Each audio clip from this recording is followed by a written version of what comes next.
सी voter वालों ने एक सर्वे करवाया था और उन्होंने सीएम फेस की जो रैंकिंग थी उस पर 3 नाम आए। वरीयता क्रम में कहें सबसे ऊपर तेजस्वी, नीतीश जो थे वो तीसरे नंबर पे थे और प्रशांत किशोर दूसरे नंबर पे थे। एक चीज तो है, जो आप पटना की सड़क से लेकर के आप मोतिहारी की सड़क पर पहुंच जाए या मधुबनी के किसी गांव में पहुंच जाए, प्रशांत किशोर की चर्चा हर चौक चौराहे पे गली मोहल्ले में कहीं बैठ जाइए, लोग उनको जान रहे हैं। जो शुरुआत में उनके बारे में कहा जाता है कि टिकेंगे नहीं, चले जाएंगे, तो जो चंपारण की भितिहरवा से उन्होंने अपनी शुरुआत की, अब लगातार 3 साल तक खुद ही कहते हैं कि 5000 गाँव में हमने पदयात्रा की है, लगातार डटे हुए हैं। एक तीसरी ताकत बनते हुए दिख रहे हैं, नजर आ रहे हैं चर्चा के आधार पर।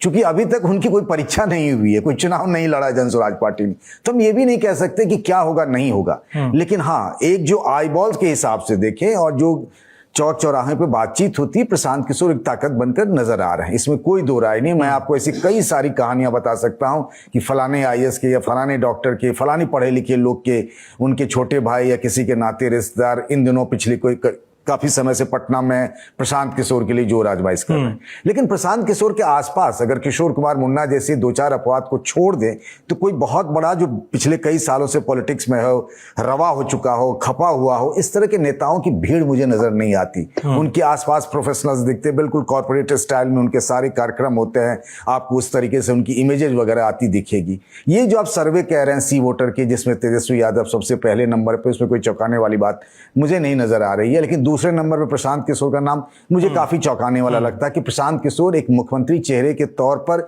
दूसरे नंबर पर दिखाया जा रहा है। बीजेपी के नेताओं की अगर हम खास तौर से बात करें तो उनको लगता है कि सबसे ज्यादा प्रशांत किशोर के होने से डेंट अगर किसी को है तो वो बीजेपी को लगता है, बीजेपी को लगना है। एजेंडा वो जरूर सेट कर रहे हैं। किसको पता था सम्राट चौधरी के बारे में, अशोक चौधरी के बारे में, मंगल पांडे के बारे में, दिलीप जायसवाल के बारे में, संजय जायसवाल के बारे में। ये काम तो आरजेडी और कांग्रेस का भी होना चाहिए था, लेकिन उधर से तो कोई ऐसी बात ही नहीं आई। ये सारे मुद्दे जितने भी हैं, पलायन से लेकर जिस मजबूती से हाल फिलहाल के दिनों में प्रशांत ने उठाया है, वो तो उनकी पार्टी और उनके नाम की चर्चा तो है।